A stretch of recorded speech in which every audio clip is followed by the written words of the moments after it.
Monday night is round 3 between Jalen Hurts and Jordan Love, and there's one key reason above all that I would still much rather have Jalen Hurts as my quarterback over Jordan Love. I'll tell you why coming up right here on Locked On Eagles.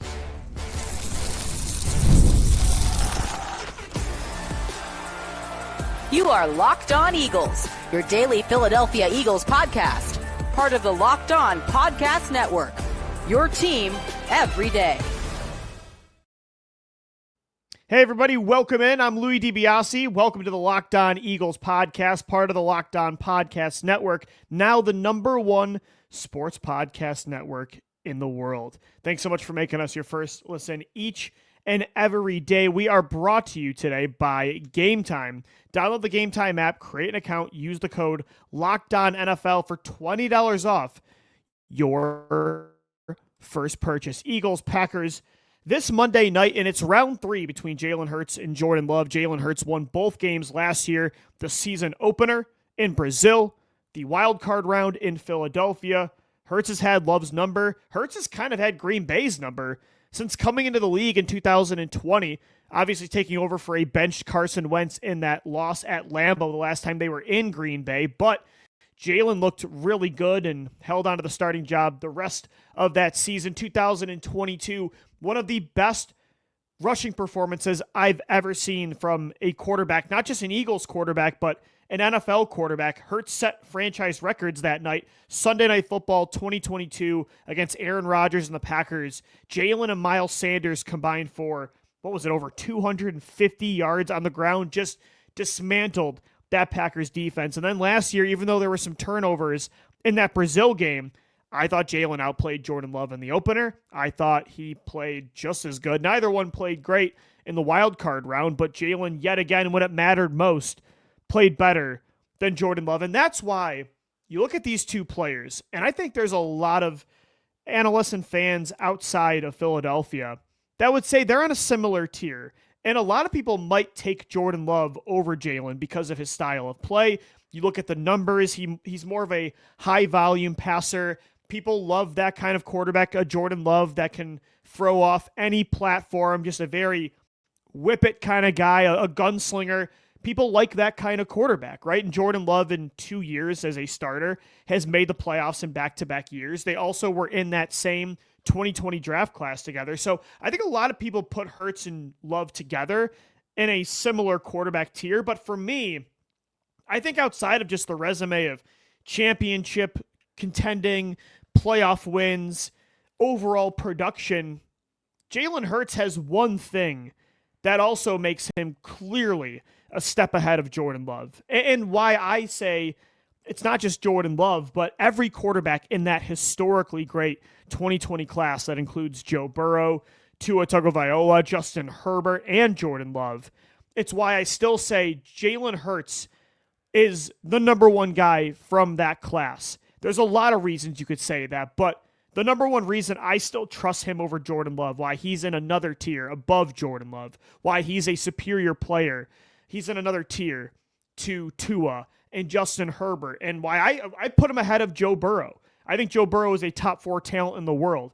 I think Justin Herbert's one of the most physically gifted quarterbacks we've ever seen. Love and Tua have had some huge seasons, but above all, Jalen Hurts has been more available than those guys, than those 4 quarterbacks in many different ways. His availability is why Jalen Hurts has had a more successful career. 4 quarterbacks available from not only a health perspective, but also from a clutch standpoint. And this is why Jalen's been able to beat all of these players. He's been able to consistently compete for championships and take down the likes of Patrick Mahomes and Josh Allen and Lamar Jackson and Joe Burrow and these other quarterbacks from that class. He's beaten Tua. He's beaten Love. Because Jalen Hurts is available. He's on the field, which Joe Burrow a lot of the times is not. And when the game is on the line, when it matters most, not just late in the game, but like early on, 3rd and 4th down situations, late in close games in the 4th quarter. Jordan Love, throughout his first 2 years as a starter, has put up some huge numbers, and he's made the playoffs in both years, nearly made the NFC Championship in 2023. But look at that game last week against the Carolina Panthers. Look at that game against the Cleveland Browns earlier this season.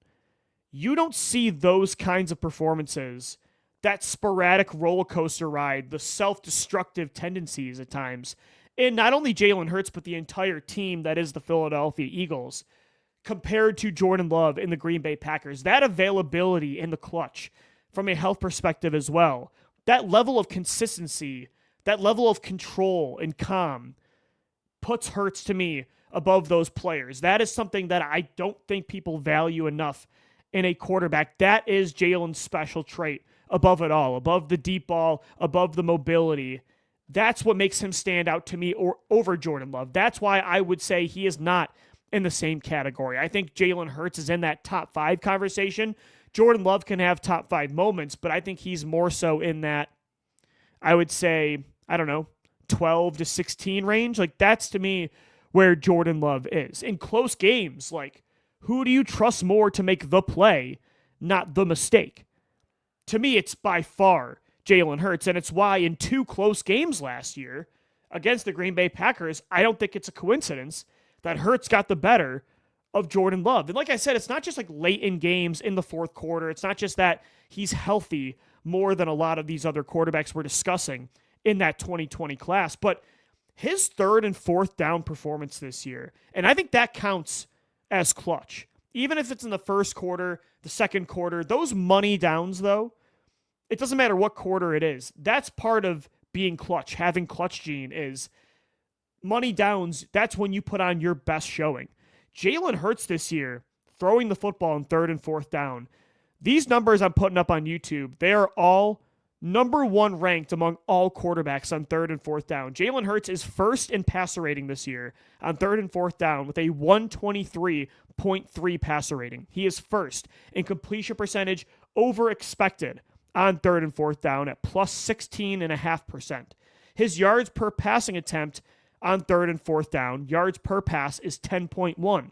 That is also first in the NFL. So when you combine health, fourth quarter performances, the lack of turnovers, and the clutch gene on third and fourth down, that's to me why I trust Jalen Hurts over Jordan Love, even though I do personally love that kind of quarterback, a guy that can throw sidearm, that can throw across his body 60 yards downfield on the opposite end of the field. I like a quarterback that can throw off platform from any arm angle. Those kind of arm talents, teams fall in love with those players for a reason. Sometimes they take it too far, and a Zach Wilson goes second overall because of that ability. It's why I really liked Carson Wentz as a prospect coming out of North Dakota State. But when you remove that flashiness, and again, Jordan Love, I'm not trying to say he's not a good player. I think he's a top 10 to 12 quarterback in the NFL. I think he's proven that. He has a top 6 or 7 ceiling. Like, when Jordan Love is on his A game, I think he can be just as good as anybody in football. But the variance with Jordan Love, I think it's much more sporadic than Jalen Hurts. Now, is Jordan Love a more superior, again, arm talent? Yes. Is he a more consistent pocket passer? Maybe by a little bit. But Jalen Hurts overall, when you combine passing, rushing, fourth quarter performances, the ability to thrive on third and fourth down, the ability to stay healthy, I think Jalen Hurts is the more consistent player. I think he's proven that. And although if you ask around the NFL media world, the fan bases across the country as well, I think they would say these two are on a similar tier, and I don't think that's the case. I think Jalen Hurts is clearly on another level from, again, just ranking quarterbacks, not based on ability, but based on their resume, their track record. I think he belongs ahead of Jordan Love in rankings and that entire 2020 class right now. Like, I'm sorry. I'm not even putting Joe Burrow ahead of him. I'm not putting Justin Herbert ahead of him. I'm not putting Tua ahead of him. The numbers that Jalen's been putting up this year, especially the last couple games, are unbelievable. And do I trust, like, yes, it's a really tough environment. Primetime football on Monday night going up against that talented Green Bay Packers team in a big moment to make sure that stranglehold of the 1 seed continues in the NFC. Like, yeah, that's a tough place to be. But Jalen Hurts, of anybody, is built for that kind of moment. To go into Lambeau, where it is such a difficult place to play. It's going to be freezing, it sounds like, in Wisconsin on Monday night. Nobody in the NFL outside of maybe Patrick Mahomes is built for that environment more than Jalen Hurts. And that's why I trust him more than a guy like Jordan Love in January, in February, when it gets colder, when the moment gets bigger, when the games get tighter, he gets better. And Jordan Love, again, like that Panthers game I watched, and I'm like, that's why I value Jalen Hurts. Not blaming Love only for that loss, but you look at those two losses the Packers had this year that are kind of like, ooh, look away. That might cost them the 1 seed. Like, how did a team that talented lose to those two teams? The Cleveland Browns and the Carolina Panthers matchups. That, to me, is why I still put Jalen ahead of Love and why I think the Eagles are still on another tier compared to the Green Bay Packers. But it's going to be a really good game, a very talented team at home. It's not going to be easy for the Birds. It's interesting, too. There's a lot of history wrapped up in this game on Monday night as the Eagles return to Lambeau for the first time since 2020. I'll tell you why coming up right here on the Locked On Eagles podcast. Today's episode of the Locked On Eagles podcast, we are brought to you by Mint Mobile. Guys, if you're still paying for wireless, overpaying, it's time to say yes to saying no. At Mint Mobile, their favorite word is no. No contracts, no monthly bills, no overages, no hidden fees, no BS. I said yes to making the switch and getting premium wireless for just $15 a month. Mint makes it simple. All plans come with a high-speed data and unlimited talk and text delivered on the nation's largest 5G network. You can even bring your own phone and keep your same number and contacts. I love that you're getting the same quality service you had before, but for a fraction of the price. The setup is super easy, and you kept your number, and then you're running in minutes. Ready to say yes to saying no? Make the switch at mintmobile.com/LockedOnNFL. That's mintmobile.com/LockedOnNFL. Guys, today's show, we are also brought to you by Gametime. The NFL season is here. Honestly, there's nothing better than being in the stadium, surrounded by fans, cheering on your team. But let's be honest, getting tickets can be a hassle between queues, login screens, and prices jumping at checkout. It's frustrating. That's why I use Gametime, the app that gives the advantage back to fans. Gametime is fast, easy, and backed by the Gametime guarantee. You'll always get 100% authentic tickets delivered on time and at their best price. Plus, all fees are included, so the price you see is the price you pay. I pulled up Gametime, and just in a couple taps, I'm getting tickets to Eagles Bears Black Friday, talking about for under $100. The app made it super simple, and you can even see the exact view from your seat before you buy. So download the Gametime app today, create an account, and use the code LOCKEDONNFL for $20 off your first purchase. Terms apply. Again, that's promo code LOCKEDONNFL for $20 off. Swipe, tap, ticket, go. Download Gametime today. Thanks, as always, for making Locked On Eagles your first listen each and every day. And thank you for making Locked On the #1 sports podcast network. Eagles Packers this Monday night. And this game has a lot of history to it. There's a lot of reminiscing for me going on as the Eagles head back to Lambeau. And obviously, since that big game that changed everything in 2020 in Lambeau Field, when Carson Wentz gets benched, Jalen Hurts takes over, and it starts a new era in Philadelphia Eagles history. Obviously, since then, like, these two teams have had a lot of run-ins against one another. Again, that primetime battle in 2022. Obviously, last year, the game in Brazil to open up the season, the playoff game in the wild card round at Philadelphia in Lincoln Financial Field. They've had some bouts since that game, but this is the first time that the Eagles are heading back to Lambeau Field since that moment in 2020. And I personally believe that that moment when Carson Wentz gets benched for Jalen Hurts, you can argue, and I'm going to make the argument, it is the most important moment in the history of this franchise. Because if Carson Wentz in that game does not get benched, let's say the Eagles ride it out that year with Carson, even with the historic regression that he was facing. And let's say even Jalen Hurts does get somewhat of an opportunity to compete for the job in 2021, although I think the job would have been Carson's in that scenario.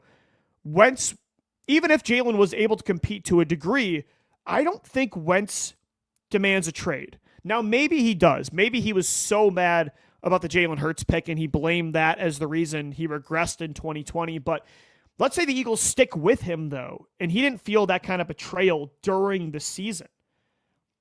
I don't know if Jalen Hurts ever does take that step-by-step growth in 2021, 2022, or even if he does, it's delayed, right? So you never get to the Super Bowl in 2022, which means you never win the Super Bowl in 2024. So to me, that moment, which seemed like at the time, it's unbelievable now. If you told the Lou DiBiase from 5 years ago in 2020, that was, man, I remember where I was watching that game, just in a dark spot. Like, where is this team going? If you would have told me how the next 5 years would transpire, that instead of entering one of the darkest times in franchise history, they're entering a golden era, kind of knocking on the door of a dynasty. Maybe not a dynasty, but one of the best teams of the 21st century, this current Eagles core, I would have said you're insane. I would have said any other outcome is possible. I would have told you that maybe they're competing, but it was with a different quarterback. It was with a different core. No way did I think they were going to build this thing into a complete juggernaut on both sides of the ball with young talent everywhere. And they were seen as a championship winning football team with a top 5 all-time roster in NFL history just 4 years later. And they would go to 2 Super Bowls in the next 5 years. I would have told you the next time they go to a Super Bowl, it might not be for another 10 to 15 years. So that moment, that day, it's so impactful in Eagles history, and it's so unbelievable heading back to Lambeau for the first time since that moment on Monday night to look back and to see what was and now what is. It truly is something that should have a movie written about it or books written about it. Outside of, like, I'm trying to think of a good comparison in sports. It's such a unique story. Outside of, like, the Oklahoma City Thunder losing that almost championship core of Kevin Durant, Russell Westbrook, James Harden, then the Russell Westbrook, Paul George era, to tear that all down, what felt like very, not premature, but it's like, wow, the fact that all these guys are gone already and we didn't get a ring out of this is truly unbelievable. And then to build it up, especially in the NBA with a small market team, the way the Thunder did in like 5 years, and then to win a championship last year, the same year as the Eagles, and look like one of the most dominant short-term and long-term teams in that league, where they're a current core that has just stars everywhere, and they have a plethora of draft picks still to build for the future. Like, outside of OKC turning it around that quickly, where they went from one championship core to another, despite their franchise for a moment seeming like it was in complete ruins, what other close comparison can you make to what the Eagles have gone through over these last 5 years? I think you can make the argument, and I did make this argument actually on the podcast after the Thunder won the NBA championship in the summer, that outside of OKC, I don't know if there's anybody else in the history of sports that can sniff this rebuild as the most impressive, quickest rebuild in the history of not just the NFL, but sports. When you look at where the Eagles were from a roster standpoint in 2020, from a cap standpoint, they were in salary cap hell.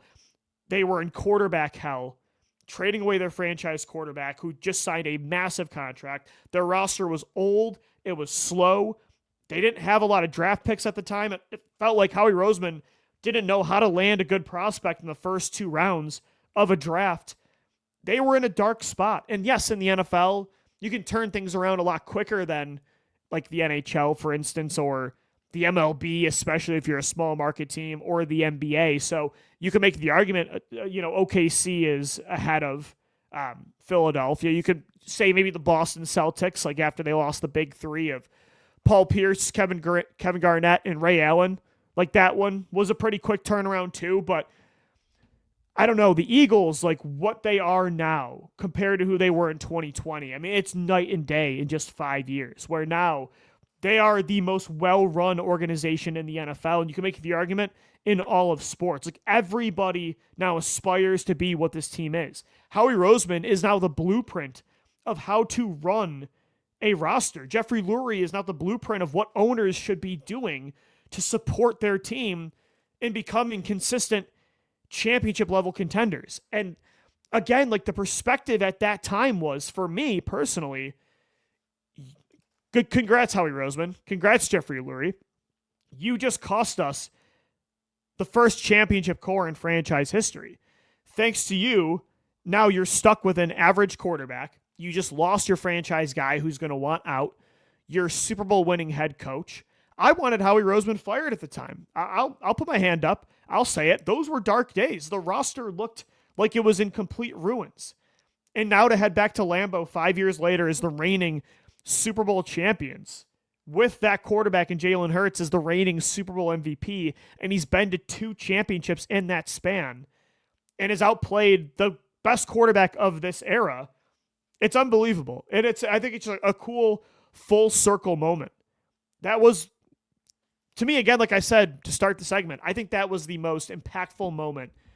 At the time, it seemed like the darkest moment maybe in franchise history, or at least one of them. There's been a lot of dark days in Philadelphia. I'm sorry to the older fans who are probably rolling their eyes at that, but I think that went from one of the darkest days in franchise history to maybe the best thing that is. It is the best thing that has ever happened to them, and it's just funny the way life works sometimes. And them and the Packers, both in a very different spot. It's funny how quick the NFL changes sometimes, especially in Philadelphia. All right, guys, we'll wrap up this Friday edition of Locked On Eagles coming up next. LOE3 presented by FanDuel coming up. 3 player props to take for Eagles Packers. Today's episode of the Locked On Eagles podcast is brought to you by PrizePicks. You and I make decisions every single day. But on PrizePicks, being right can get you paid.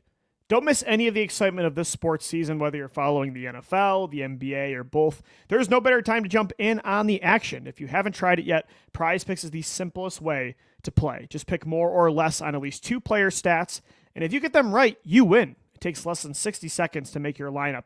And you can play between PrizePicks operating in California, Texas, Georgia, wherever. I've been using PrizePicks during both football on Sundays and NBA tip-off. It keeps every game exciting. The new stack feature is a game changer. You can now play with more or, Steph's points, threes, and assists in the same lineup.